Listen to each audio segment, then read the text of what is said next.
come again. If you are on my live session at the moment, we are starting at the moment.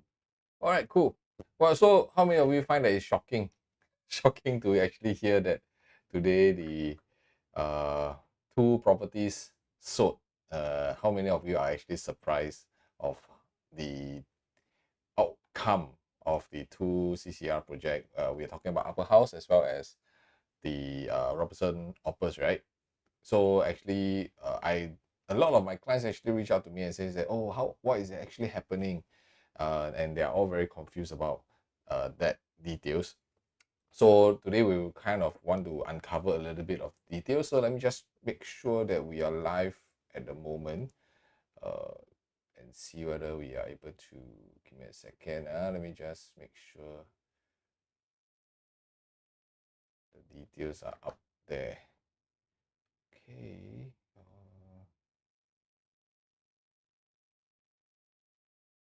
All right, cool. I believe we are live. So, all right, let's just go with the flow. All right, cool.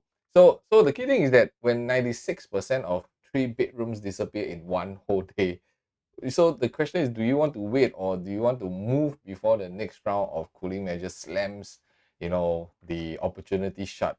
I think this is something very real, and many of us, we have to uh, ensure and kind of be clearer. And there's a lot of noises, especially now with this CCR output coming on, right? And many people will be saying that, oh, this is why CCR is the best, and you should look into CCR right now. So I'm not uh, discouraging the narrative, but at the same time, when there's a lot of such hype and such news articles and movements, right? I think the more we need to be a little bit more careful because of the noises out there. All right, so I always have a very safe approach on entering the market. When there's a lot of hype, when there's a lot of movement, then I believe we should actually take a little bit more cautious lah. And basically, Robertson Opus and Upper House shocked the market. Okay, how many of you agree? Or should I say it opens up the market? All right, so the market has been a little bit muted because of all the various situations. But then 96% gone. We're talking about 96% gone uh, overnight, and of the 3 bedrooms. So a lot of homeowners, sometimes we always think that, oh, in the prime location, nobody will want to buy the bigger units. We're always going for the 1 or 2 bedrooms. So this narrative is going to change. And if we have been following one of my master plan sharing, right, there's a shift in terms of consumer behavior as well. And this kind of take-up rate, we're not even talking about OCR. Okay, and we are not even talking about just EC. This is Prime District 9. And of course, Robertson Opus is a triple 9-year project, and they basically sold 67% of the 4 premium, 96% of 3 bedroom. We left 1 unit, and of course, there's still the flexi and dual flexi of 34%. So it was actually a very good demand and a very strong take-up rate overnight. And Upper House being in Orchard area, how much opportunity do we actually have to actually own an Orchard property? And right now, 3 bedroom, we only left with 1 unit, and the last ever unit for 2 bedrooms. So prices are ranging from 3,000 per square foot onwards. So it also commands a very good, strong sales. So question is, what's actually going on? And should you act right now before MAS actually steps in again? I think there is also some concern that I potentially have, because sometimes we drive the market so quickly, right? That the government starts, looking at it and start coming in with cooling measures. So of course you don't want to wait until that happens. If you find that currently you are already in the market and you want to kind of understand a bit more whether you should enter the market, or what kind of project or what kind of direction you should go for to have more clarity, then you want to stick with me, because I'm going to show you why this current momentum of sales, right, actually isn't random. Okay, a lot of people think that, oh, it's because people are very rich, lah, etc., etc. So we plan our own belief system, but there's a certain logic behind. And also at the same time, why the other two new launches, all right, that's going to happening next week, could still offer a safer entry before the cooling starts again, all right, which is something every one of us we are very fearful of, right? All right. So if today you have if you intend to have a more secure purchase and you are not here for a quick flip, as what they mentioned, even though 3 years to me is not a flip, but you are looking in a longer term, mid-term to longer term kind of horizon, then I want you all to stay on because I will be covering what others don't in this video itself. Okay, so I'm not going to cover like site plan, floor plan. I'm going to go deeper into the psychological aspect of it, the emotional aspect, backed up with the research data and numbers that we've done, so that you can enter the market with full clarity at the same time. So if you have not subscribed to my channel, please do so, so that they can give me some motivation to, you know, do day and night research work for you all and to let you all understand and really gain knowledge from property market in today's situation and what is going on. All right. So, so on one end, there's a certain fear going on in the marketplace, but at the same time, we are also seeing that there's a certain momentum that, oh, Linden Woods was sold, then now Upperhouse and Robertson Opus. So things are building on with one intention from a consumer perspective is that things are better. But on one hand, wouldn't you find it very weird? On one hand, we are seeing very solid sales, but on the other hand, the seller stamp duty, I think everybody like forget already there's a seller stamp duty. I don't know how many of you actually find it that way also. So before you can even start understanding what is stamp duty, better start to accept, wow, the market starts to move again. You see. So if you have not kind of understand what it goes behind the scene of seller stamp duty and what kind of impact it has on you as a homeowner, right? You want to check out a video that I've done. There's part 1 and part 2 for that video that I dive very deep into the seller stamp duty effects on us as homeowners, or even if you're investors. So I leave it somewhere in the top. You can actually go and watch that video when you can. And at the same time also, our GDP is actually slowing down. You know, there's wars going on, tariffs going on, and also the rental is a little bit softer. So many things are actually freezing if you ask me. So not really positive, correct? But here's the twist, my friend. These are the exact moment, the way that I see is that many a times when there are such uncertainties, there's actually opportunities for us to look into. So we are not saying that we must jump into that, but it actually given us an opportunity for us to explore even deeper. And this is also a reason why when there's uncertainty in the market, right? I think your role as a homeowner, you must be a little bit more careful. You must be clearer in terms of the direction and plans before you move forward. If not, whatever you do is you're costing like hundreds of $1,000s of mistakes. Because what we are experiencing right now, be it tariffs, wars, I want to share with you that this is not new. Okay, because every time what we are most worried about property is we are worried that today when I buy, prices comes down. Okay, that's what we are most worried about. But the key thing is that we have been talking about recession again and again every other year. There's something that's bound to happen, which you and I, we have totally no control. Okay, we have totally no control about this. But what we can control is how we go back to the fundamentals of looking at the property market, based on our finances, based on our timeline, based on our objective, and then we work out a plan. How many of you agree that means what? If there's war going on, you don't look into property, man, when you really need to upgrade, for example, or you're a newlywed, when there's tariff going on, because of all this uncertainty, you say, I don't get married. All right, so it's quite impossible for that to happen. But what we advocate here, what we educate here in our community is, while these are the real problems that's going on, the real concerns, we cannot say they don't happen. But we need to face it, and then we set on another set of equations, another set of criteria, right, to support what is going to happen, what is happening right now. That is also a reason why in our community, be it market is up or down, right? Our community are still moving forward in their property plans and doing better and better at the same time to accumulate their wealth and their asset types. Of course, we're not saying that you just anyhow jump into it, or because no matter what, if you have, perhaps some of you maybe have the situation where you wanted to enter the market, but because of any one of all this, whether it's trade wars, whether it's COVID situation, you kind of like, I think it's too risky for me. I think I better take a step back. And then 3 years later, 4 years later, you kind of look back and you ask yourself, why didn't you do it in the first place? Right? So problem is not you. Okay, it's never about you. It's also never about market.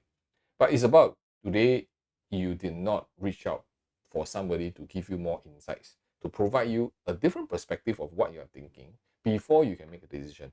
Right? So I think this is very important as homeowners for us to not just decide a, a kind of a direction, a scenario, or a objective based on what we know. Because what we know may be limited.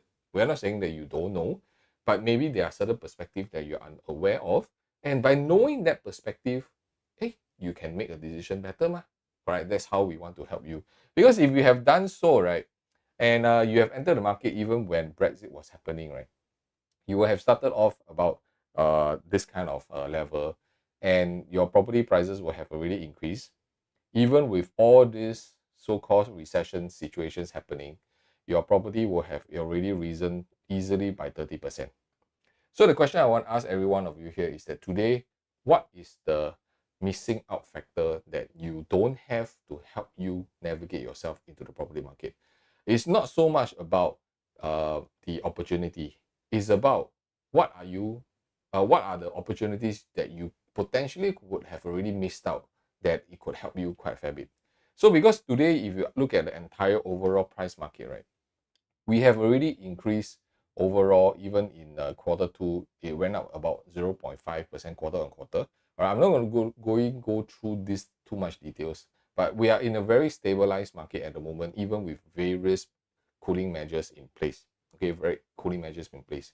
And this is also one of the reasons why today we are saying that, wow, there's all this negativity going on. But hey, Robertson Opus sold 60%.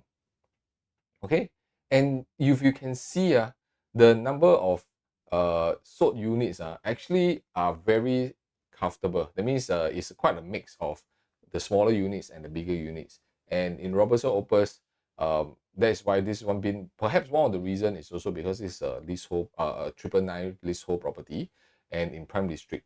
And one of the key thing is that actually developer can slowly sell if you do not know. They have no pressure from ABSD, but yet on the opening day, they are able to achieve such a tremendous result.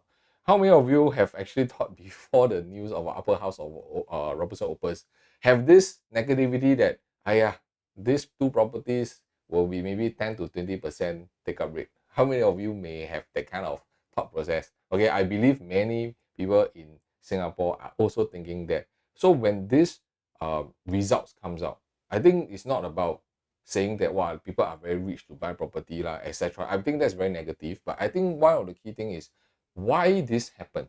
What is the thing that this 60% of buyers know that me as a homeowner, I do not know? Okay, I think this is fair for us to understand before we make any comments or make any decisions. So that's why this video is really for that purposes. Okay, and of course, if today, if you're still looking at Robertson Opus, the prices estimated starting from are all here. So if you have 2 million to 3 million kind of properties, then these are something that you can actually get yourself into. Again, well, we're not suggesting you to just jump into it, all right? But I think it will be a good start for you to start exposing yourself. And also for Upperhouse at Orchard Boulevard, I mean, how many opportunities do we get to actually buy a property just in Orchard Road? Okay, so they also achieve a very tremendous result, about 48%, 47 to 48%. And when you start seeing that there are 2 bedrooms, part one of the stack fully sold. Okay, stack 5 is fully sold. All right, and then there are stack 9, okay, left 7 units. So this actually tells us one thing, that today we still very worried about buying into a CCR or even a prime area like Orchard Road. But looking at the demand of buyers, I think there's something that we need to learn from. And later on, I'll share with you with more in-depth details. Because one overnight, you see all the red color, wow. All right, so there are still prices that if you want to have access, you can also reach out to us so that we are able to guide you through to look at each individual project more specifically.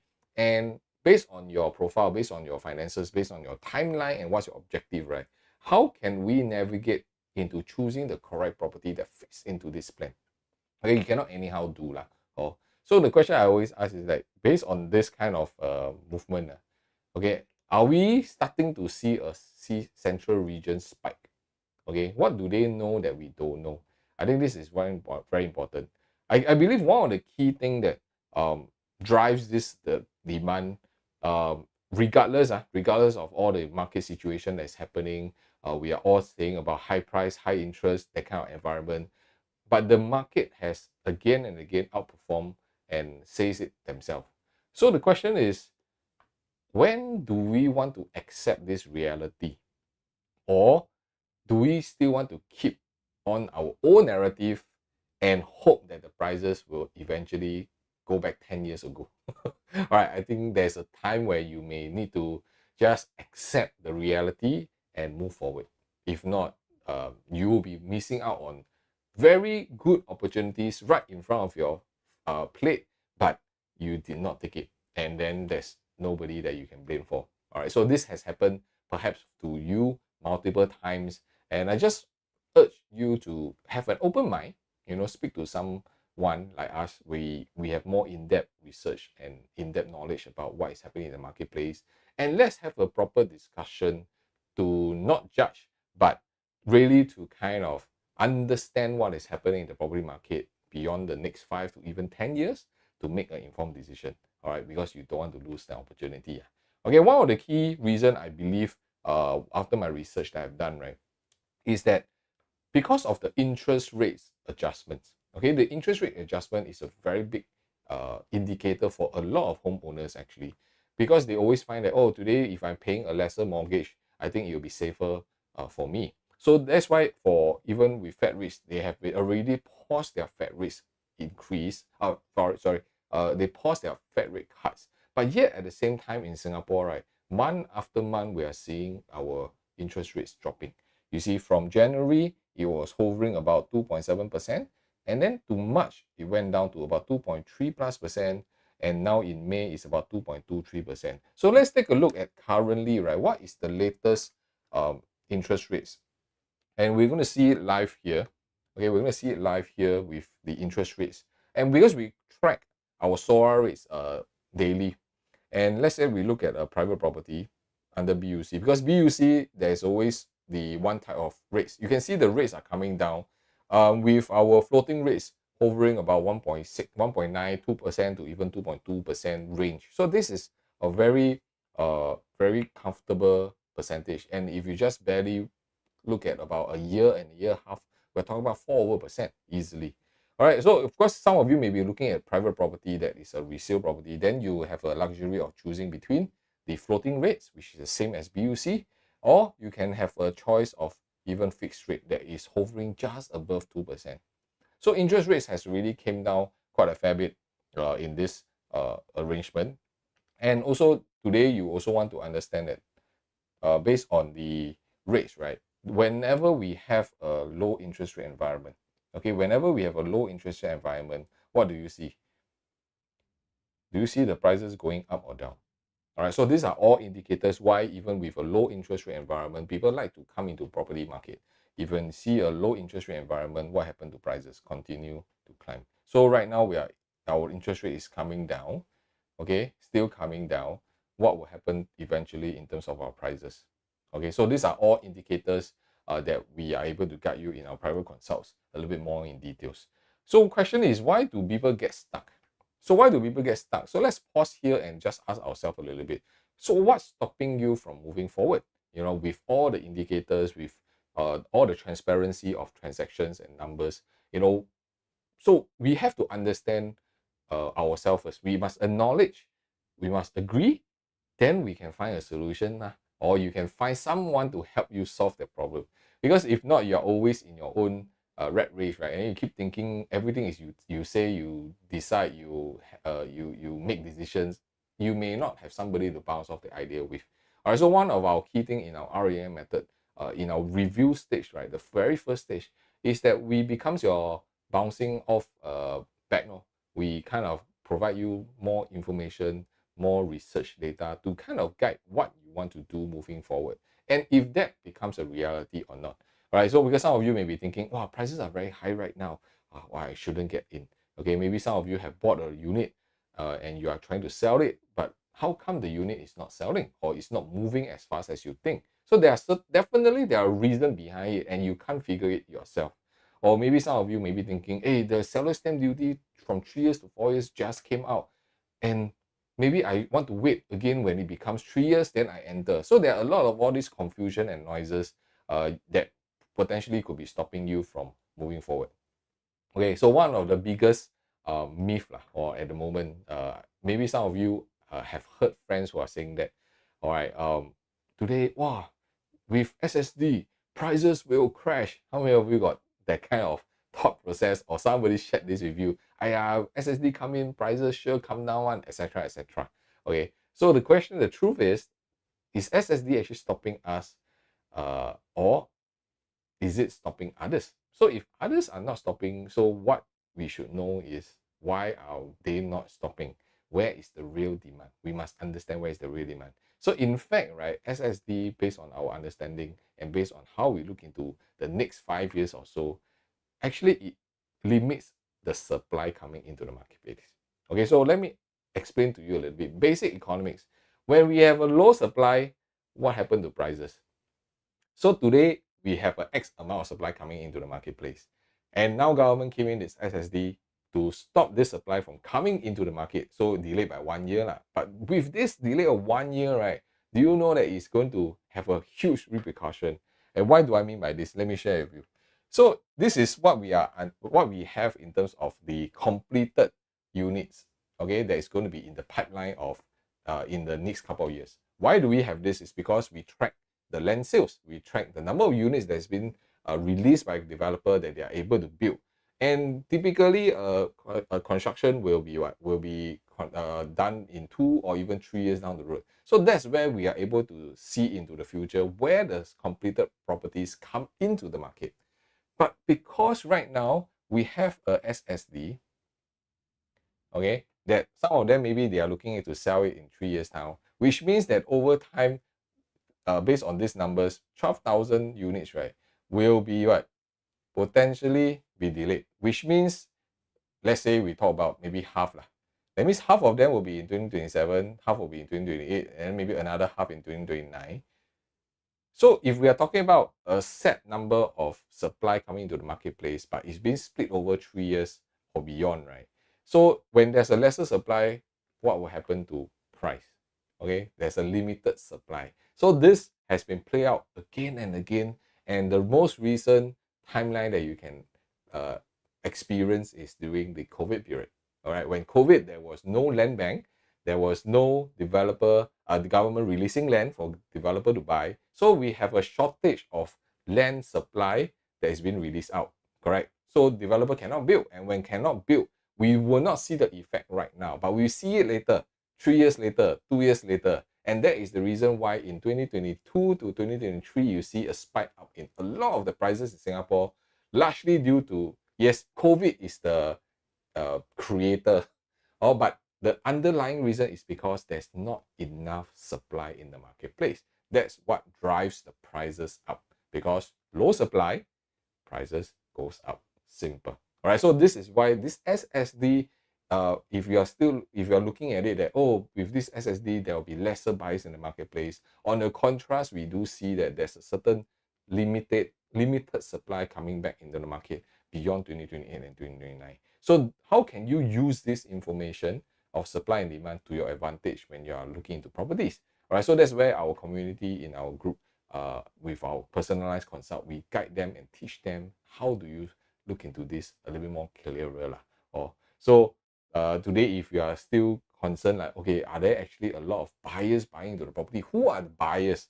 Okay, who are the buyers? I have another video that I did more specifically on where are the buyers today, where are they coming from, and in the video I shared with you three main buyer pools that drives the market. And recent weeks, I believe there's a fourth buyer group that is coming into the marketplace, and I've not done the research deep enough, that's why I did not release it. But if you find that you want to understand who is the fourth group of buyers into the marketplace, type in 4 inside the comment, and I will, maybe in the next 1 to 2 weeks, I will quickly do up the research, and then I can share with every one of you. All right, So I leave it on top. So also the third, besides that, the third myth that we always hear about is, wow, CCR very expensive. Okay, CCR is very expensive and is beyond my means. I do agree.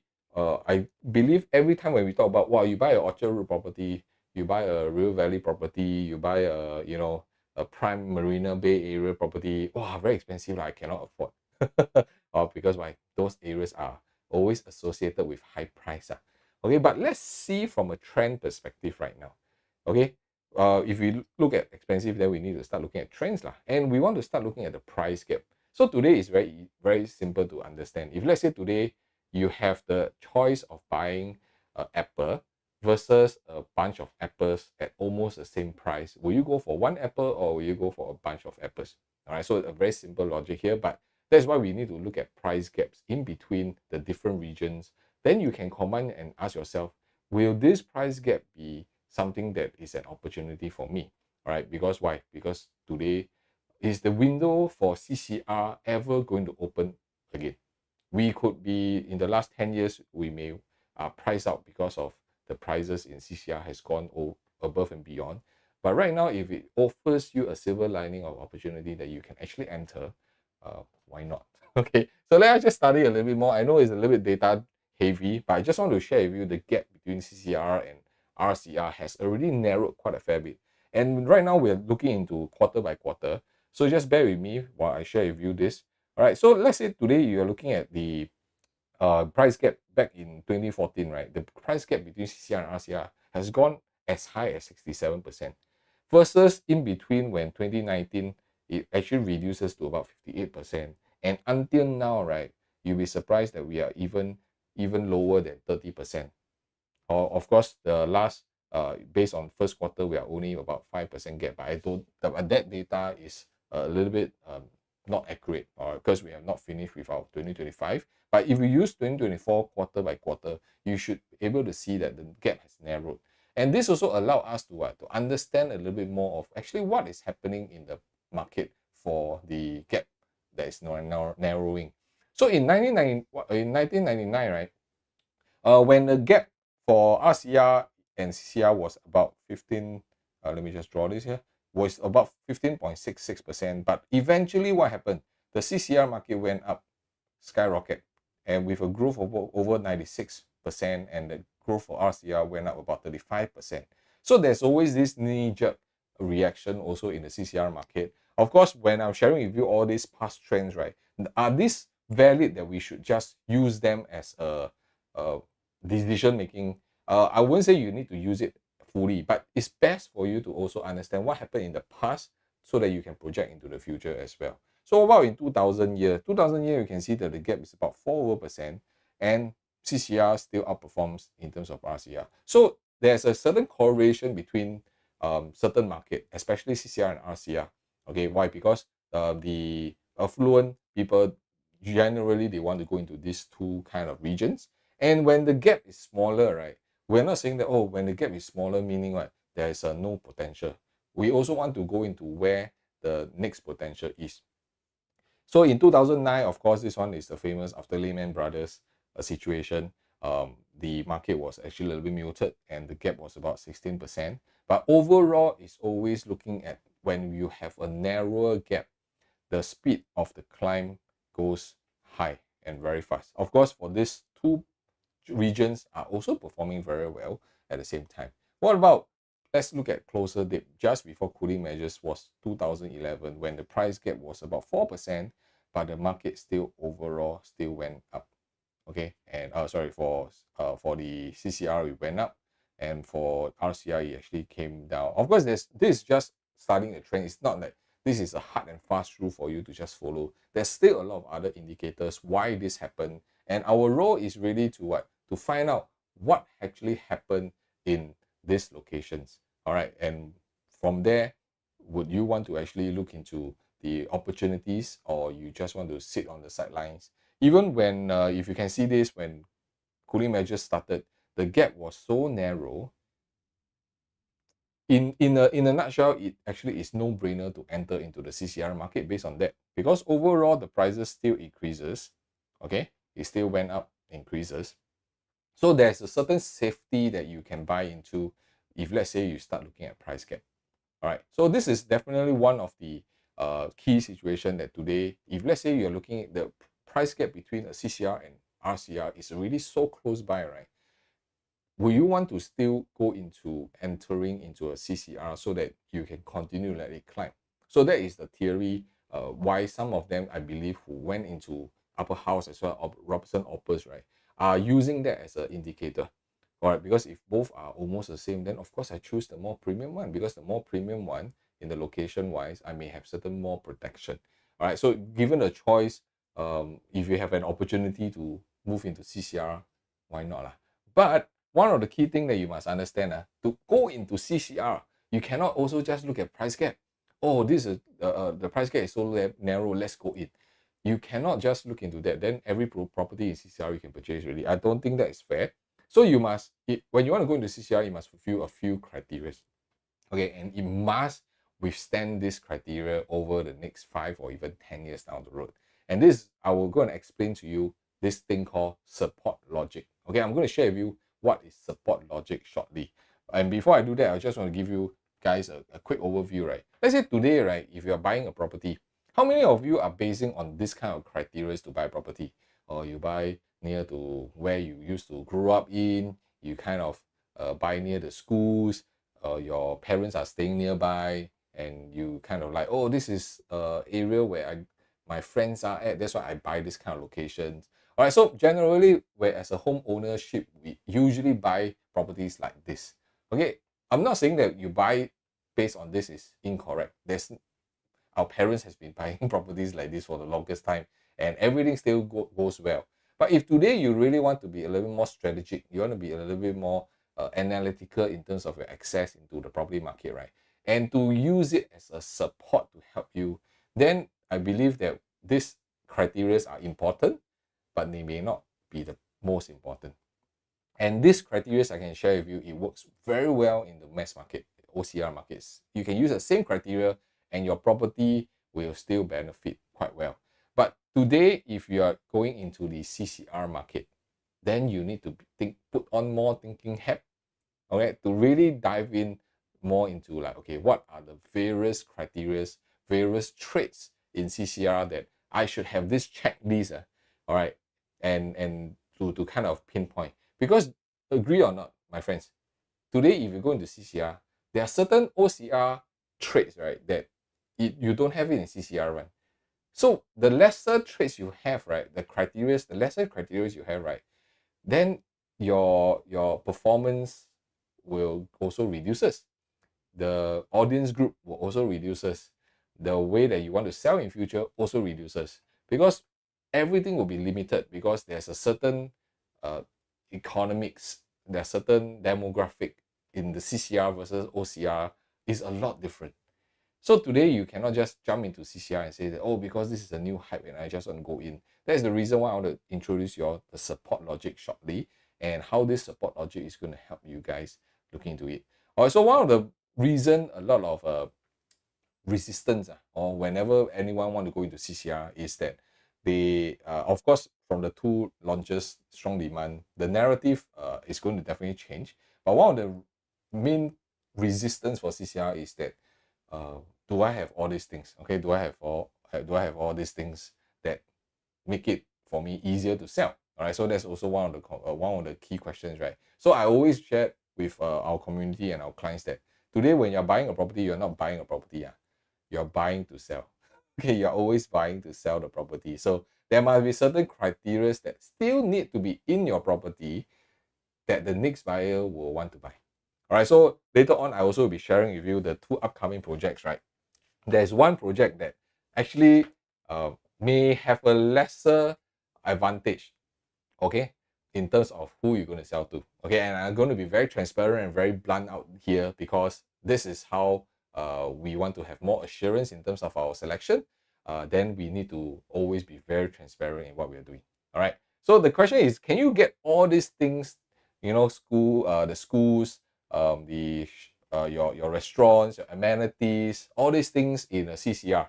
Okay, so a lot of times when we are looking at CCRs, we may not get everything, but now I can share with you, we we potentially have a choice. We have a chance.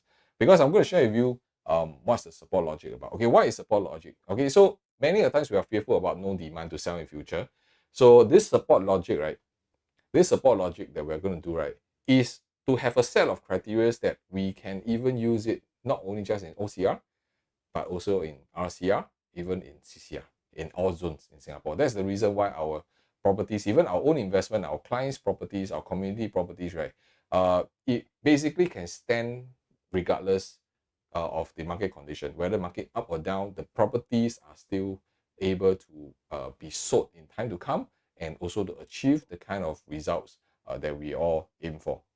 So that's why in central regions, there's always a few concerns. Okay, I believe some of you also are very worried sometimes. So central region, what are the main concerns? Can you all type in what are some of the concerns? Okay, one of the concerns is definitely like schools. Okay, hey, no schools, you know, and um, when no schools means no families to buy.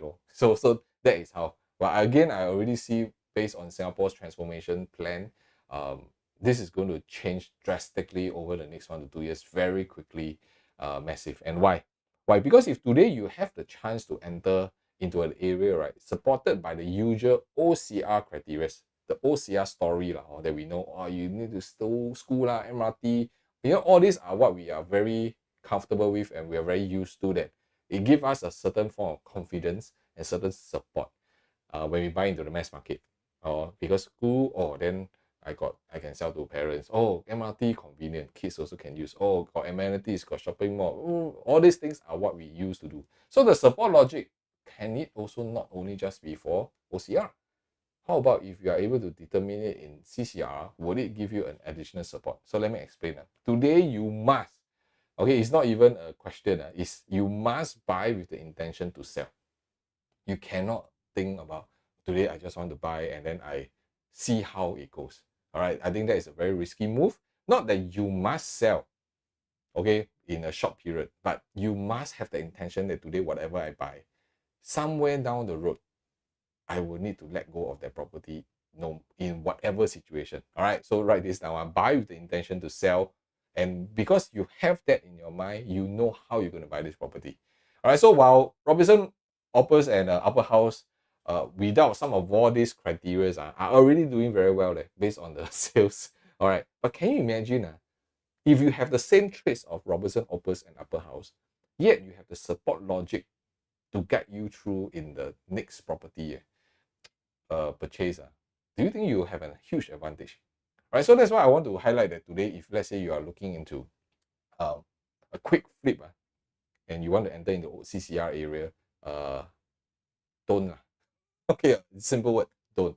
Okay, I don't think the word flip should be being used anyway. Okay, I think 3 years is not considered flip. Okay, 4 years, don't even think about it as a flip. All right, so I don't believe you should be speculating in this kind of market. And in the CCR market, I always advise a slightly mid-term. Okay, so beyond the 5-6 years period will be a good holding horizon. And this is not only just based on because it's CCR, it's because we have studied the master plan for the next 10 to 15 years, right? We potentially see what is going to happen in the CCR area in terms of their growth and the infrastructures that will come out. So it's not, I'm guessing you should hold it minimum 5 years, but I want you to prepare yourself that minimum you want to hold it at least 5 years and beyond to maximize and optimize your potential of your property, instead of halfway through you just sell it off, at which potentially you can actually grow another $100,000 to $200,000 because you just act too early. So this is something that we always review. So not that we don't sell in 4th year, but if let's say by the 4th year, we can always do a stock check. Okay, that's what we do with all our communities. Every SSD period, we will always do a stock check. What is happening with your property? What's happening with your your family situations? Are there anything we need to change? Then we can move forward. Because there's a lot of projects coming out, my friends. There's a lot of projects coming out. And all these projects are basically this year all the way until next year already. So later on, I also be sharing with you the 2 projects that's upcoming. So whatever other people are covering in their videos, like site plan, layout, all this, I'm not going to cover. Okay, I'm going to go very strategic about it and how we guided our community to first have the understanding about the current Singapore property market for you to navigate. Then when you work with us on a one-on-one basis, that's where we get very personalized in terms of objective or timeline to help you move forward. So if today you are looking into having somebody to guide you step by step, don't forget to subscribe and like this video and click on the link somewhere inside the description. You can get in touch with us and we will be able to help you caution your way into the very noisy market today. Because the last thing is is to be like some of all these text messages that we get. Of course, they are not our clients, but they have reached out to us through YouTube channels like this to share with us their situation, and maybe perhaps potentially we can help them. Some of them are like they're in dilemma. All right, dilemma when they purchase the property and then they purchase already, then they start asking for advice or asking for help. What can they do? So that this person, they have added 5% ABSD cost because it's a PR, and then in a way it's like you own self ask the question, you own self answer, because you already know it's not the right move to start off with, but yet you still move forward with it due to whatever reasons that we don't want to know, you see. And for him, he also on second look, the 441 square feet seems a bit too small, be it for own stay cost. So it's like you actually have certain understanding, but you're clouded by all the FOMO-ness, I should call it. Okay, FOMO-ness, or maybe it's a pressure cooker situation during then when you're doing the balloting. So there's a lot of all these traps out there that I believe when you're calming yourself down, you have somebody to guide you during that process, right? You may be able to think better. And this is not all, because we also have some of them who bought a recent property at TRR. If you don't know what's TRR, it's the reserve residences, okay? And it's the 1 bedroom without balcony but on the 14th floor. Then after that, 3 days later, kind of ask, they have a good thought, and out of curiosity, if we decided not to pay the 5% option fee after agreeing, will the buyer be backed out with no penalty? So sometimes I always ask, the moment when you have this kind of reasoning or negative thoughts, and you haven't buy, you're already thinking of backing out, then why do you still want to go on with the purchase in the first place? That means there must be something that you're unsure of, you're not clear about. Then let's get that sorted out. Okay, let's get that sorted out. So for this kind of cases, we get them a lot. And sometimes we can help, sometimes we cannot, because due to different timeline and everything. Like for this person, in the end, we also cannot help because they already went ahead with it, and the worst thing is they continue with the purchase even though they already are sure that this is not the right purchase, and there's nothing that we can help. And I remember the conversation with them is that it's okay lah, I already paid that 5%, let me just continue keep the property. So again, there's no right or wrong, it's just different person's view, different person's decision making process. But what if you are able to clear out some of all these doubts way before you put in that 5%? Shouldn't that be done way earlier and not after after you purchase, then you go and seek for help? All right, so this is why later on in the video I will also be covering the two projects that's upcoming, which is you go and search online, you see everything lah. So that's why I'm not going to cover whatever you can search online. We're going to be more specific in my intention, and so that when you want a personalized consult, all right, that's where we can tailor make and personalize it for you based on the timeline, based on the finances, based on what you're exploring into, and what are the alternatives or perspectives that you should look at. So you can reach out if you want to have a second opinion, but do afford time, okay, to work with us, okay, because we don't do this, we do this very exclusively with our community. And if you want to reach out and you need help in that to guide you through and navigate your way, then you cannot just don't have time for us, or you also we want to do it properly with you, and so that you don't blindly just do it. We want to help you gain deeper clarity also lah as you act. So I think this is very important. So we want to be very strategic about this, because now with all the hype, you need to be extra careful. All right, so one of the key things is that today, of course, for Rivergreen is already going to be launching soon. Now is the starting of a preview. All right, maybe you have already went to the show flat, you just walked in and you kind of like, okay, is this ideal for me and you are seeking a second opinion, there's still time to go through. That's why these 2 weeks we're going to be very busy meeting up with a lot of clients who are kind of torn between some of all these projects, and they are not the rest. There's more coming up. So the more confusion there are, that's why I got business lah. Or I mean, our role is really not every project is for everybody, okay? And you need to really understand some fundamental facts before you look in.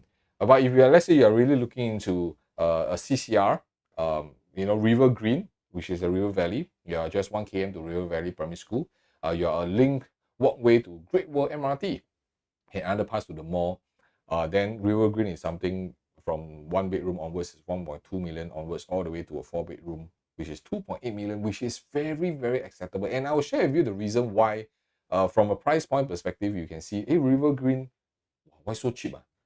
It's, when it's cheap, we think there is something wrong also lah. So my role is to figure out why. And there's a certain reason why this pricing is so attractive, and you want to stay on all the way to the video, because I will unveil some of all these things. And of course, most importantly, at the end of the video, I also will share with you, like, out of these 2 projects, which project is ideally for what kind of profile, what kind of situation you're in, so that you can navigate yourself better. All right, of course, the next one we're talking about is Promenade Peak. Okay, Promenade Peak, the estimated price guide is already out. Perhaps you have been researching on this too, definitely, and you can just reach out and see how we can help you to look into. So everything is starting from 2006 onwards. Of course, don't look at 2006. This is the starting price, which is the lowest floor, lousiest facing, although Promenade Peak don't have really a lousy facing, okay? And their prices are already there for us to, look into it. So this is why it's very important for you to do some comparison. And the first support logic that I want to share with you, it actually works for both Promenade Peak as well as Rivergreen. And if you compare some of the projects, location like Orchard Road, even Robertson Quay, and even Marina Bay, okay, this first logic, these 3 locations actually don't have this kind of support. They don't have this support in those areas. So I want to dive deeper into this, and that's why I want to cover also the main differences of both projects and which one ideally suits what kind of profile. So the first logic, right, you need to really look into, and now remember we are going to CCR and we are trying to also equip OCR or even RCR kind of criteria into CCR, and if it checks the box, right, then we are all more protected in terms of coverage. So the first logic, right, is that today, based on the River Valley area and Zion area, right, we are actually surrounded by a lot of HDBs. Of course, I don't want to talk too far away.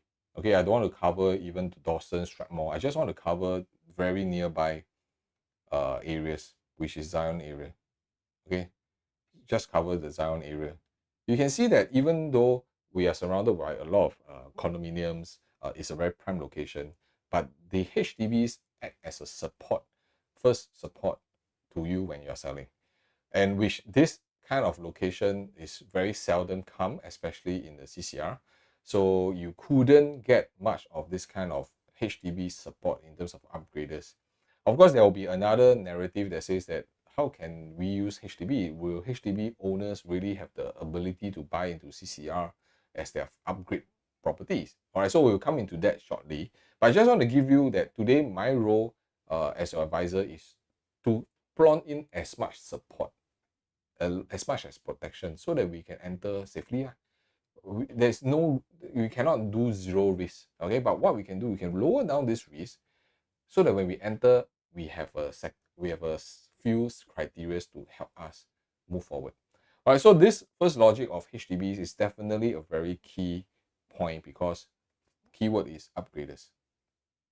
Okay, upgraders. So of course you can even call out the other locations where, if let's say today they want to upgrade themselves, even from Dawson, Clarence, where can they go? Of course they can go to Redhill, they can go to Queenstown, but ultimately that is almost the same location. And if they really want to have a one up in terms of area and environment, then River Valley, Zion Road area, even Robertson area would be the next upgrade. See, so but the key thing is that can they afford? I think this is something more importantly, because HDB is HDBs, you know, And in recent years, we have been getting a lot of heat from HDB upgraders. And I just want to draw your attention just based on just Dawson, or let's say Dawson, after they move out, they want to upgrade to River Valley area or Zion area. You know, they would have purchased the property about 532,000, and they will have sold 1.65 million. Of course, I use the highest amount just to use it as an indicator lah, or because this been reported lah, or that means would it be everybody? Of course not lah, or but that means their profit alone is 1.12 million. Also, I want to run through the numbers because this is not going to be just one off. As we are moving forward in a progressing stage in terms of Singapore progression, right? We are definitely going to see more of such cases. And assuming, right, their sales proceed after everything could be easily 1.35 million because they have their capital, they can actually use their CPF and everything, right?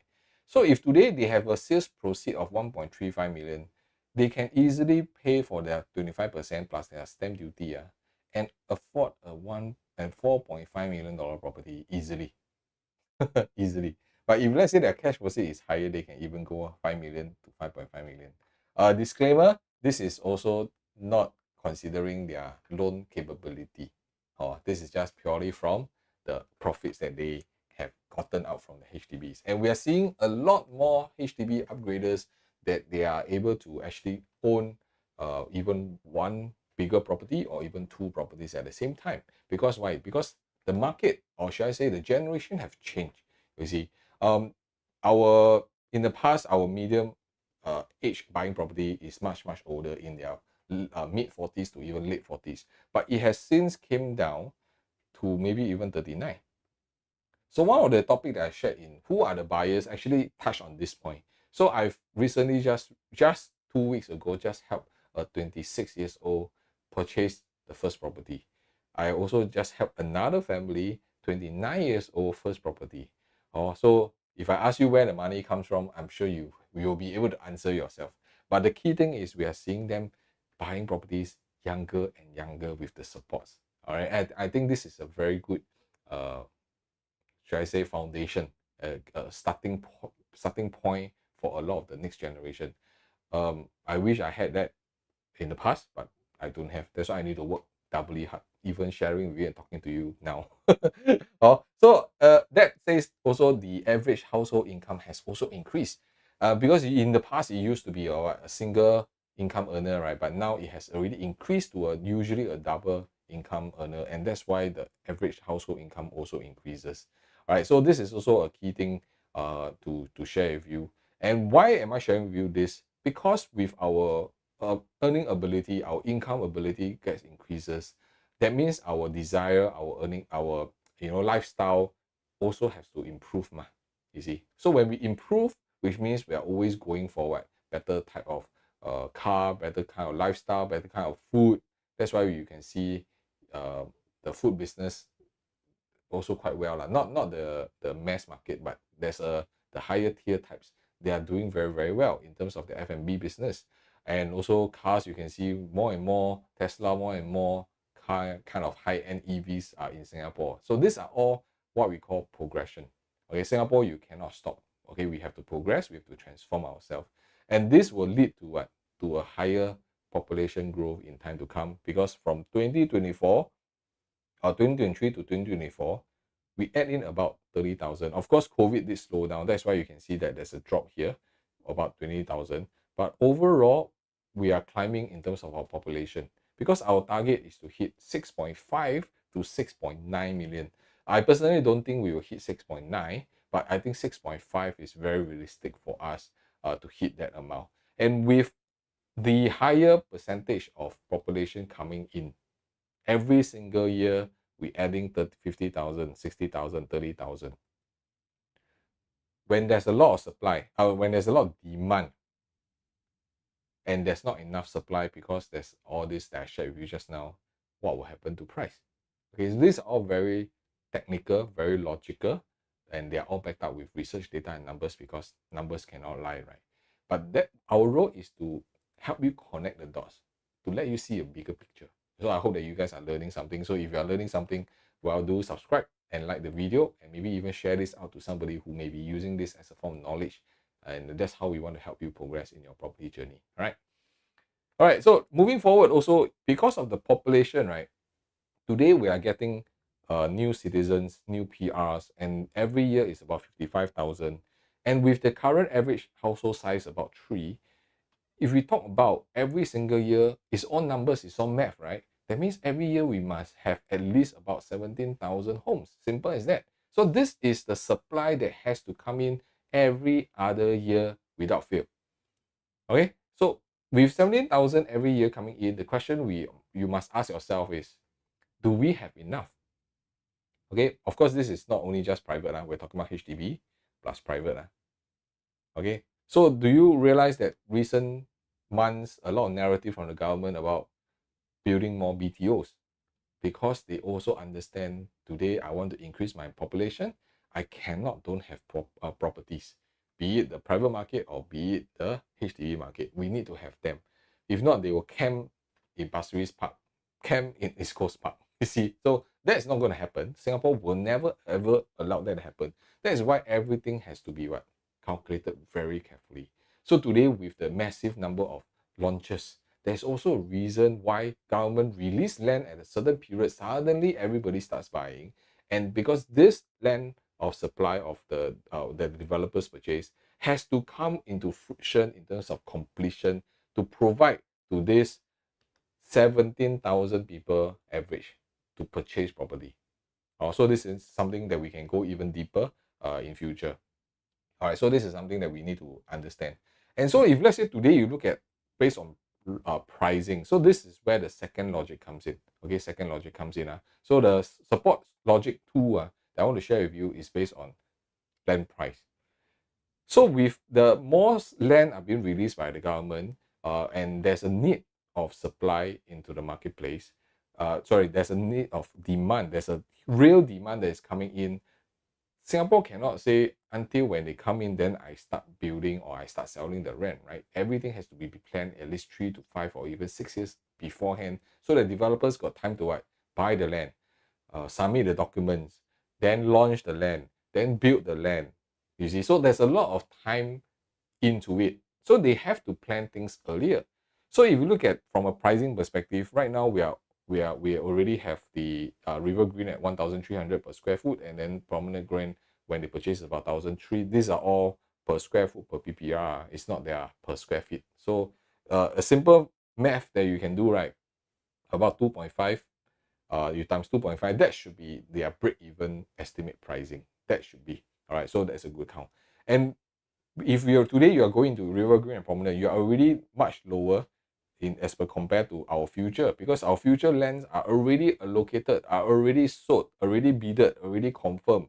You know, Rivergreen, Pasir B, River Valley, Pasir B, 1,004, easily $100 per square foot more. And right now you are looking into CCR area, but Bayshore, which is OCR, in Bayshore, Upper East Coast area, already transacting even higher than Rivergreen and Promenade. So today, based on the supply situation, would you rather pay the same price in a mass market like OCR, which is much, much further away, or you would rather go into the prime location where River Valley is? And we even have a Dunyan support at 1,004. And of course, the recent launch of Chuan Grove, 1,300 plus per square foot. Sometimes I also question myself, why is it that the interesting part is developer bid the land. I think they also have a lot of statistics on all this to know what to bid, right? But then on the other hand, I also curious, why is it that when the developers launch a certain pricing, although it's a little bit ridiculous, they still buy? Okay, even though there are many other better properties out there. So this is one of the biggest trap that I see, especially when launches are happening and there's a lot of hype, there's a lot of noises, there's a lot of FOMO going on, right? Potentially you may not be seeing other projects that could be beneficial to you, because you are very zoning into what is being hyped up, because every day you scroll social media is out there, right? And you may miss out some of the better properties out there without you realizing it. Okay, so this is something you need to also be careful about.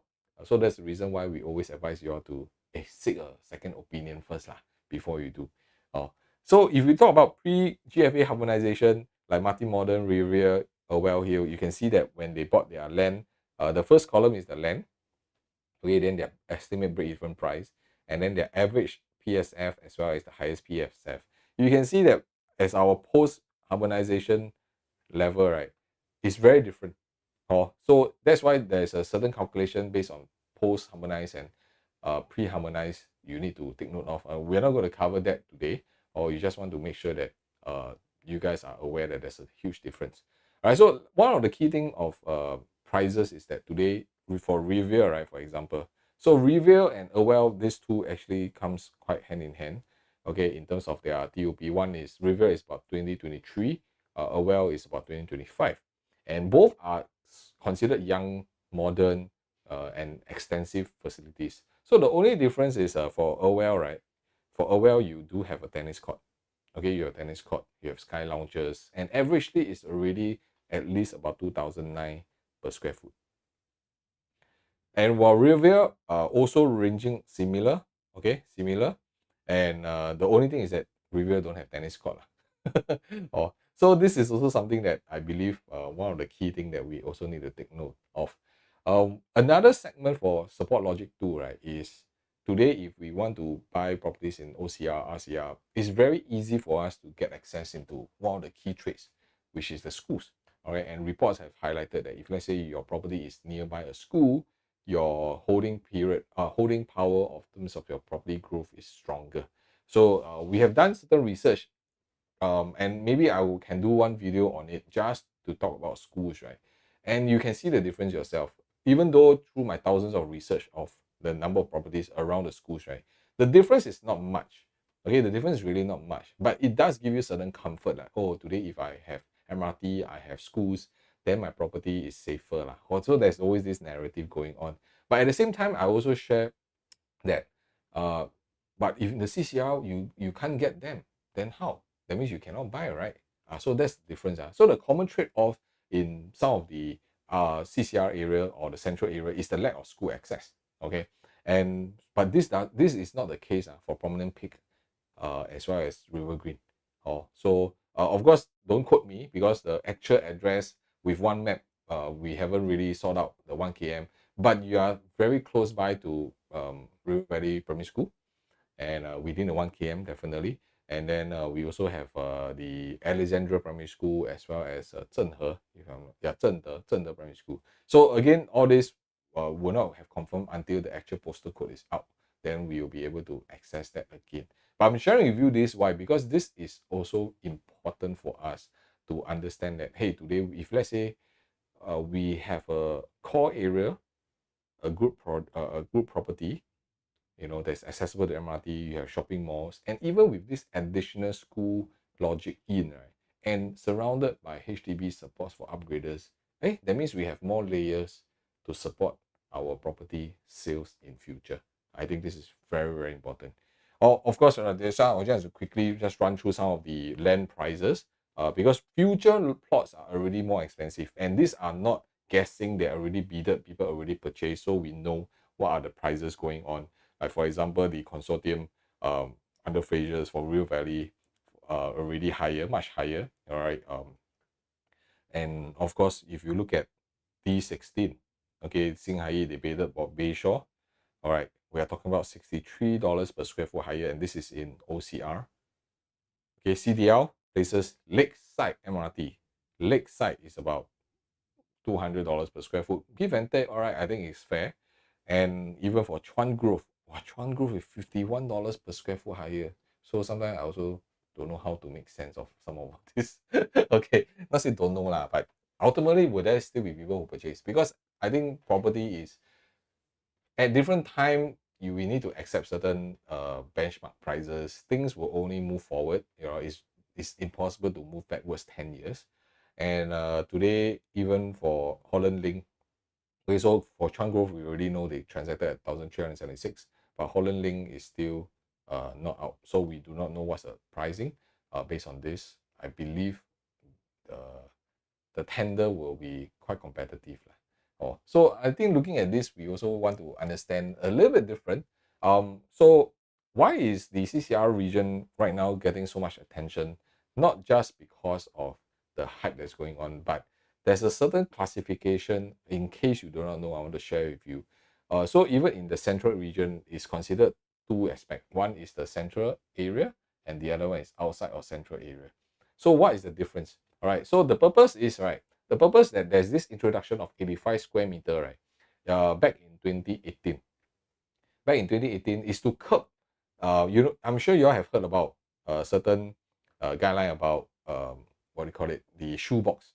Okay, I'm sure you all have heard of shoeboxes. So the idea is to curb the excessive development of all these shoebox design lah, so that everything's so small, it's not so much livable, and also to ensure a good mix in terms of sizes in the development. If not, they will all just build one bedroom type or even studio Mickey Mouse. All right, so that is the main objective. And beyond just the number of units, the developers are also encouraged, and this is a guideline under URA. It's not anyhow say one. That means they must follow. Is to ensure that there's a certain good percentage of property type. So there's the guideline states that there's at least 20%, okay, should have an internal area of at least 100 square meter, 20%. So no more than 20% should have a net internal area of 50 square meters. So this is the guidelines. That's why developers, when they're building, they need to follow through. Okay. But the key thing is that the exception is what? The exception is for A, right? Those in the central area are not, it does not, it's an exception for them. It does not apply to development. So you can see this red color boundary that we have crossed out. So we have the left and right. Okay. So on the right side, which is the central area, so it's without the 85%, 85 square meter rule. But the 20% of the units must be above 70 square meter. And you may ask, why is this important for me to know? You see, that's why everything that we do, you must understand why this is doing. All right, so if today in central area without this 85 square meter rule, right, then they are able to also reconfigure their design to build more units. So a fun fact, for Rivergreen, right, it was supposed to be 380 units only. But with this obsession, they are able to build 524 units. So forward thinking, if the Rivergreen area, they are able to do such a big number of units, and you have two more plots, Land is here, and of course another parcel C under reserve, it's not been released yet. Do you think they will also increase the number of units? And they are all definitely going to be higher price. Will you think that they will build more? All right. So this is also something you need to aware of. Why are certain things done the way it is? And it's not just about, oh, I'm guessing myself into this project, and oh, because this project is very nice, or I like the name, or like the location, and then you just jump into it. All right. So this is not the only situation. All right. So of course, moving on to support logic 3. Okay, remember, what you buy must still be able to sell to somebody. Okay, it must. Okay, it must. So just to give you a quick overview, like some of the schools, of course, this is also including of Alexandra. So I want to give you a quick overview about Rivergreen. Okay, so Rivergreen, the number of units is 524.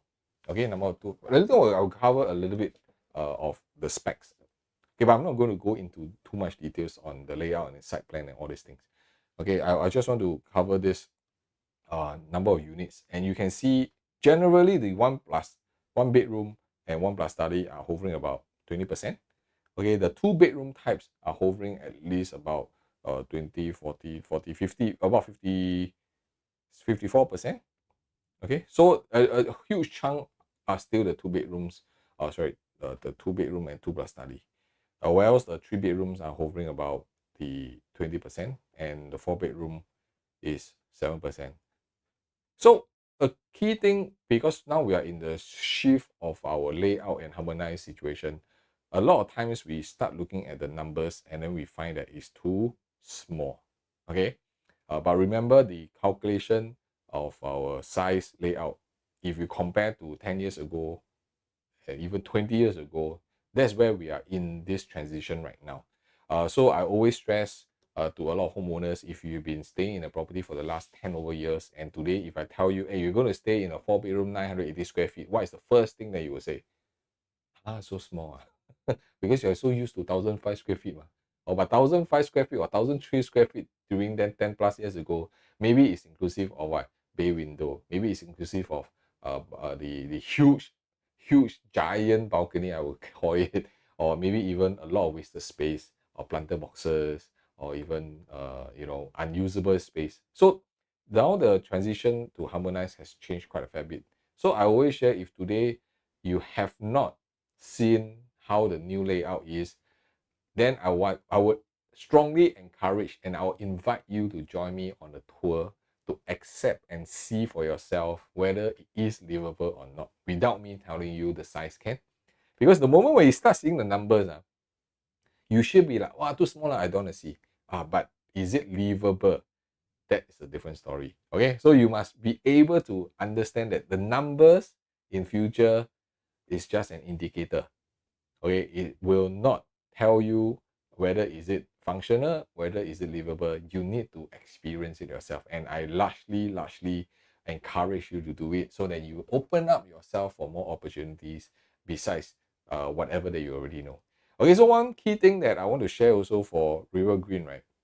The idea that they are going for, okay, they are going for um, let's just maybe cover a little bit of the details first. So this is in D9 River Valley area, or their facilities, including also tennis court as well as a 50-meter lap pool, is a leasehold property. And one of the key thing is that they have 269 units in B1, B2, which is about 50% lot. Okay, because you're so near to the MRT, right? So you no need to have too many parking lots at the same time. Also, I believe this project is something of a, how should I call it? It's a little bit unique. And let me just show you a little bit of how the design is. So it's basically a little bit elongated. So you have one whole tower by itself. So it's situated in the prime area of River Valley. But one thing that, because based on the size and the configuration, they expanded the number of units, right? So the strategy behind um, Rivergreen, right, is scale. Okay, is scale. Not the size of the development, but in terms of its unit. Okay, so what they did was they offer smaller layouts. And with smaller layouts, it actually lowers down the barrier to entry, okay, especially into a CCR area. So they are very much targeted at what? Upgraders. Okay, upgraders who potentially like, oh, I've never have a chance to own a property in the core area. Let me perhaps, take this one chance out of opportunity. And there are definitely certain some buyers will think that, hey, the trade-offs could make a lot of difference, because if not, I would never be able to afford it. So given the compact sizes in Rivergreen, the design, the project is really designed for those upgraders in mind. Okay, and you cannot afford the bigger units because multiply by 3,000 per square foot is already out of your quantum. But because they purposely keep it small. So let's take a look at the size numbers again. Okay, so let's just see. Let me see. Yeah. So if you see, the 4 bedroom is 980, the 3 bedroom are 883. So even if you multiply by $3,000 per square foot, right, the overall quantum is still acceptable. And today in the market where, because of harmonized and non-harmonized, right, the PSF remains elevated. It went up. You see. So shrinking the unit size is the only way to maintain that, hey, today I can still afford and the overall quantum is still acceptable. So if today you are looking at CCR or even RCR options, right, then this trade-off between space and location can be one of your consideration factor. But of course, don't just go in because you want to own the address River Valley lah. Okay, it still also has to be livable. So if you have not seen the show flat and you want to have a private tour, you can always reach out to us. We'll be able to guide you through that process and share with you, like, is this really doable in a normal context of a family, if you are raising a family there, or maybe it's just the two of you, how it would turn out to be. Or another thing that you also want to take note of for Rivergreen is because sizes are smaller, so your overall quantum is smaller. This also helps. Why? Because the your overall strategy changes. First, your overall quantum is smaller, which means your down payment, your loan, everything drops. Okay, and this helps you to be able to easily pay for it. You see, so one of the key things is that today you also need to understand that no doubt, yes, I want to own a prime location property in a near the MRT, near the shopping mall. You also want to keep it affordable. And why this affordable is enough is important. And I believe Rivergreen is a very smart strategy if you go in. Because if I buy at a lower price and I can continue comfortably pay for it, do you need to rush to sell in time to come? You no need, because it's easier for you to finance it, right? So that's one side of the story. The second side of the story is when you want to sell this property, are you selling it a humongous 4 million kind of quantum? And how many people can buy 4 million from you? So this is something that you need to also understand. So you want to keep things a little bit more digestible, even next time when you want to sell. So everything that we are doing is always how we buy is how we're going to sell in future. Not that we are saying that 4 million nobody buy, but then if you have 4 million to spend on, then you need to choose the right criteria that in future when you want to sell at 4.5 million, somebody's going to buy from you at 4.5 million. Does it make sense? Yeah, so review your entry into Rivergreen or even from Promenade Peak, right, has to have that criteria in mind before you act on it. Okay, I hope that you guys are learning something here. So today, if you are looking at a jump of lifestyle, I think with a overall quantum, I think Rivergreen it's not going to cost you an arm and leg. And still the layout, everything is very livable. So let me give you an example. So this is just something that we kind of, is it small or is it effective? You need to ask yourself. So in the past, if let's say today you're looking at a non-harmonized traditional layout, generally you have very wide, what do you call it, walkway, okay? And you also have a very big AC latch. And then some of them have maybe even corridor, and this is a very short corridor already. We even seen longer ones. But for Rivergreen, right, even though the size you can see is smaller, but it's a very well laid out dumbbell configuration and there's no wasted space, which means that even when you come in, you have a very proper livable space. So this is what we mean by having the main differences, that today don't just look at the numbers anymore. The numbers may be very misleading. And by misleading, it prevents you from having opportunity. I don't think that's fair for you. Also, it's really not about the size anymore. It's about how efficient it is, the layout, and there's no wasted space. And also, the key thing is that you're not paying for all this. All right, you don't want to pay, because all this goes into your monthly mortgage, and you see. Also, you need to also understand why this is part. So moving forward, right, also Promenade Peak. So what is the unique part about Promenade Peak is that you are tall, you're very, very, very, very tall. You're the tallest pure residential property, and then you're featuring the highest infinity pool and of course unblocked views of the city. Again, disclaimer is you need to go high at least. That's why their Promenade Peak suites, right, is from 40th floor onwards all the way to 62. Not that you don't get the view. Later on, we will take a look at the views of even below 40th floor. Is it really as crappy as what you think, or is it still livable, or is it still a magnificent view? Just take note, you are in prime location where a lot of your neighbors are not as high as you anyway. Also, the much facilities here. I think more importantly is the location. You're basically accessible. We're talking about 2 minutes walk, shuttle walkway to Great Wall MRT. You have shuttle walkway to Great Wall Mall, the MRT, and you are in the river area where I think no need to explain much about the location. But I think one thing I want to point out is one of the advantage of going to this location is what is going to happen, what is going to come out in the future, in the near future.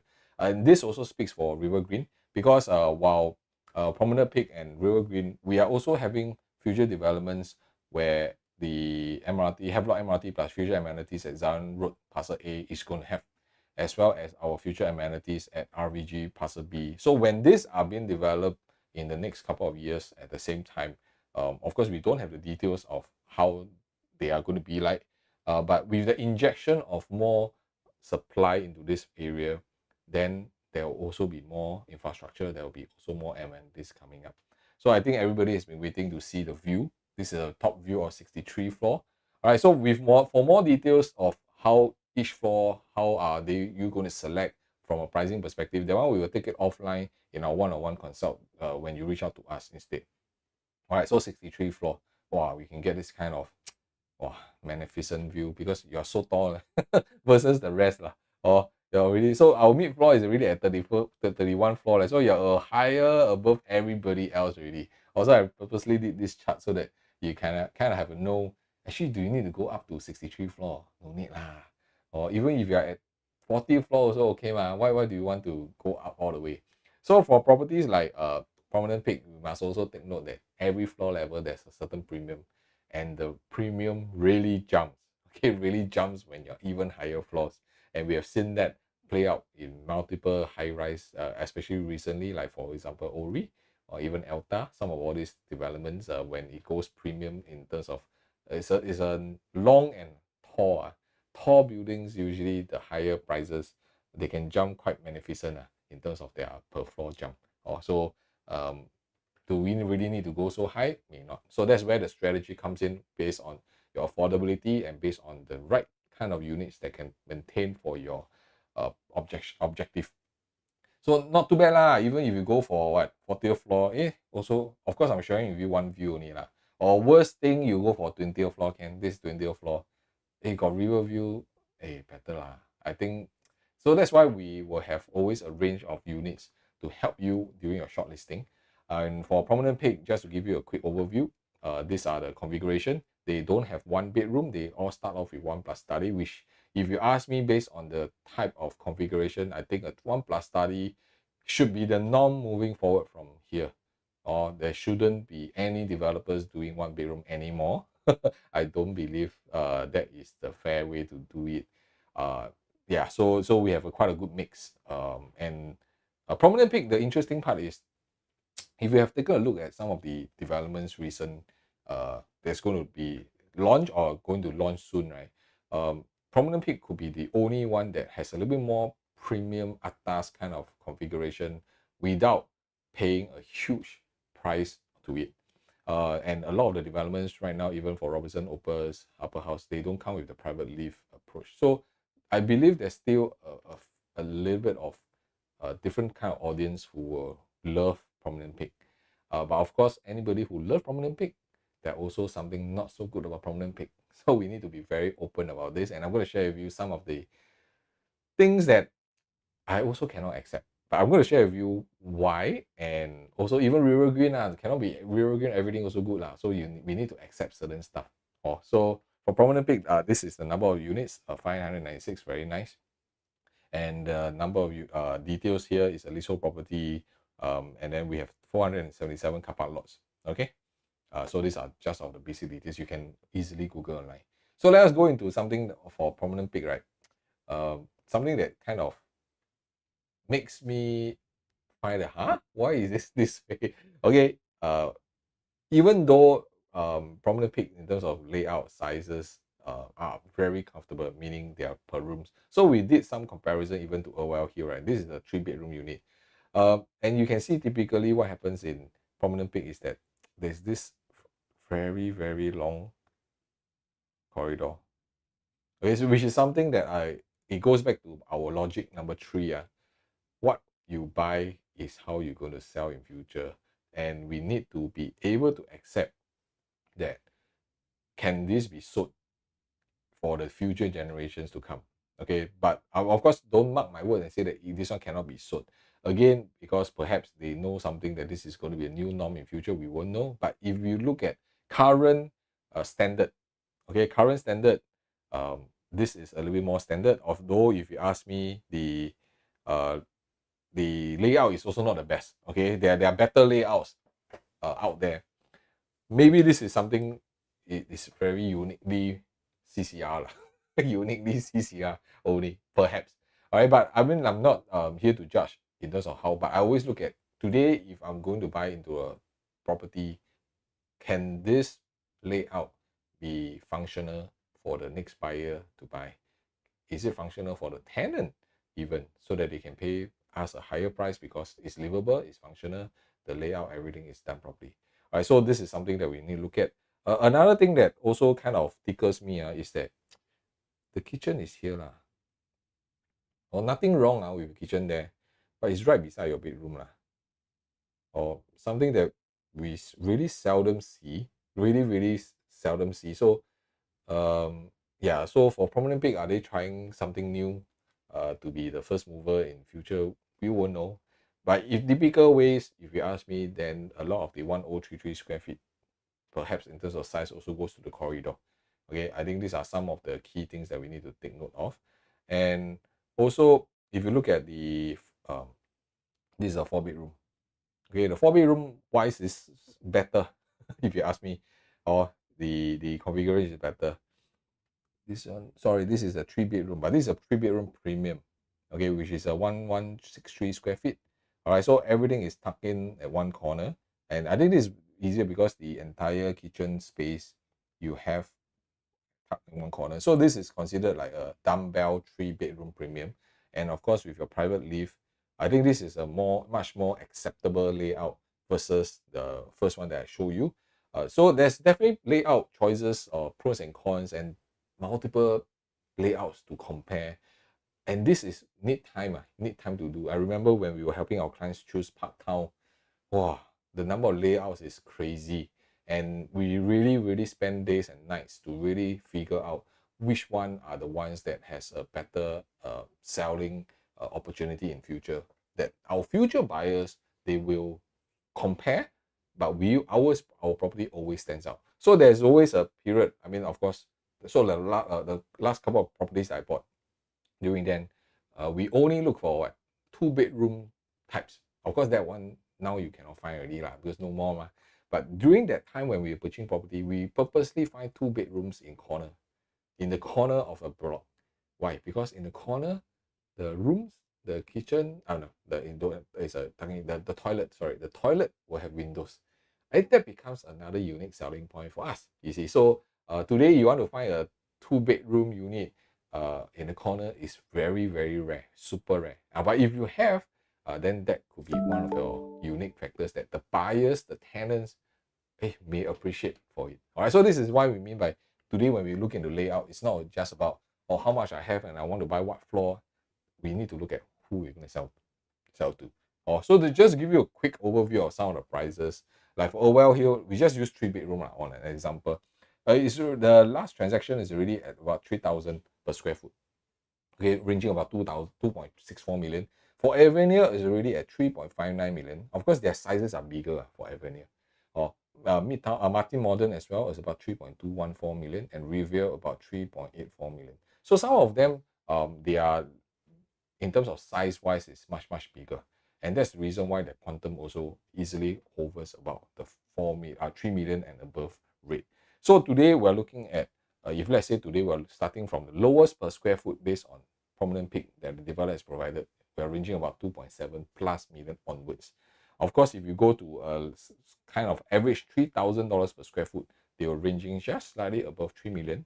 And if you want to go for the premium luxury kind of high floor above 44th floor, that you'll be on top of everybody else, and you want to open up your door and you be kind of entertained by the breeze and the view, then you can prepare to pay even for the 3 bedroom 3.6 million and onwards. So it really depends on how we're going to structure your entry so that you can even exit in future. So that's the reason why in the beginning of the video I also shared today is not about buying anymore.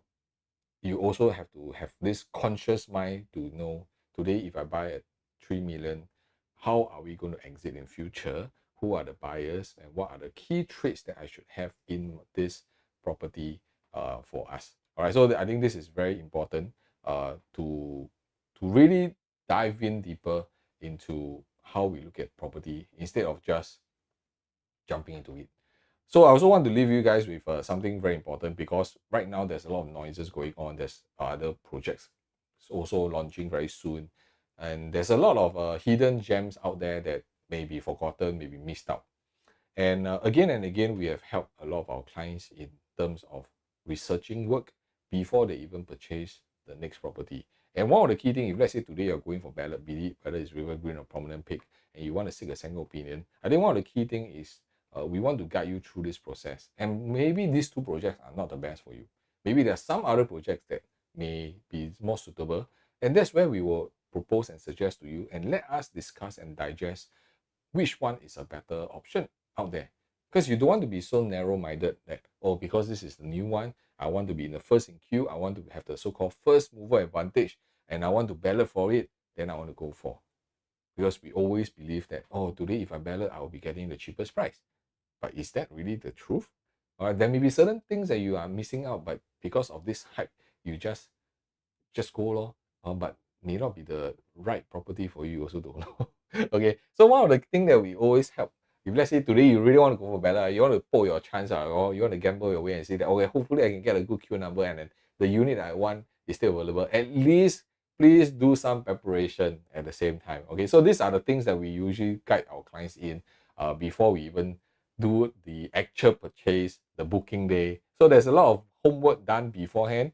We will help you with the consideration of even looking into the details of the layout, the prices, which floor level based on a certain X amount that you are willing to pay for, what is the range of floor levels that we should look into. And today, if let's say I have an X budget, it can get me a 3-bedroom lower floor versus a 3-bedroom higher floor versus a 3-bedroom, or no, sorry, if I have a certain budget, okay, and I can buy a 3-bedroom higher floor, okay, would I want to go for it, or should I even consider a 4-bedroom lower floor? Okay, that's what I mean. Something just screw up. All right, so that's what I mean. So then there's the real-time updates, right? Is to help you determine today how can you better optimize your capability based on your objective. If there's a better pricing out there during the ballot day, should we even consider that? That's where we will help you on the spot, because it's very fast. You need to make a decision quickly. That's where we will do a lot of preparation work before the selection to guide you through this process so that you will not get flustered on that day itself. So for example, like for ASK, they wanted to buy an investment property, and then but they lack the confidence and assurance of entering the property market until they met us. All right, so we went through it with them very step by step, and the philosophy of our data-driven approach basically aligned with ASK. And during that period, I remember I was overseas and I was in Europe, but yet at the same time, I still go through our REM methodology, okay, which included strategies like identifying areas of transformation and buying property at the right price. Yeah, so I woke up like 3 a.m. or 4 a.m. if I'm not mistaken, because of time difference, right? But because I know it's important for them to know this before they move forward, right? I did this overseas, all right? And at the end, they basically went through the details, all right? And they walked through and felt very secure in their investment choice. And we also want to make sure that their finances, everything is in place before they move forward. All right, so this is why I believe today, if you are still jumping into new launches and you're still hoping and balloting and trying, I think that is not the best approach. I think you need to rethink how you want to do this properly. All right, so if you want to have the same experience like ASK has, right, then of course we don't only just do your balloting. There's a lot other post-purchase follow-ups that we are doing to guide you through this process. And again, it's not about how you buy. Okay, it's about how you buy it so that you can exit in future moving forward. So if you find that these are some of the things that you could be missing out previously, nobody advised you that there must be a lot of preparation beforehand, and you want to kind of work with us on a deeper level, you can always scan the QR code. Be it whether you're going for Promenade Peak or even Rivergreen, or you are kind of looking out what else are there out there. All right, there's no I don't want to go through the hype of it. I just want to look at logic to select a property, and then you may want to just scan the QR code and reach out to us, and then we will kind of reach out and kind of connect and see whether we are a good fit to help each other or not. All right, I really have to stress that today you're not buying in the market. Okay, we're talking about $1 million properties. There's a lot of funds involved, and you don't want to fall into the trap of making mistakes. And mistakes that is very obvious. Okay, you really don't want to make it. And today, with the access of data, with access to research and numbers, if you are still jumping into it without realizing or without even knowing, then you have to blame yourself if your property is underperforming or not performing as good as others. So this is, I think, something that I really want to push it across. And if you have been following me on my channel and my videos, you know we are very kiasi, very kiasu. Okay, very kiasi and kiasu. So I think this is something that you really need to kind of put yourself out there, and really study it well together. So I'm not here to hype about launches or not. It's not. It's really about this personalized consultation, this personalized approach to get you through the first step so that it can help you to move forward first step, second step, third step along the way in this property journey with us. So we kind of rescue you from where you are and see how we can do things better. All right. So if today you have not followed us and subscribed to this channel, this is your chance to do it, and give me a like so that we can motivate us to continue to do videos like this. And for some whatever reason, if you want to actually watch some of the other videos and you find that there are certain areas that you want us to actually help to do, and you have certain questions, certain doubts in the marketplace that you're unsure of, well, you can use the comment section, put in and say, hey, can Coach Edmund, can you do a video on this? I kind of unsure what is happening, so that we can actually continue to elevate your knowledge in terms of property education. All right, thank you so much. I see you guys real soon. Cheers.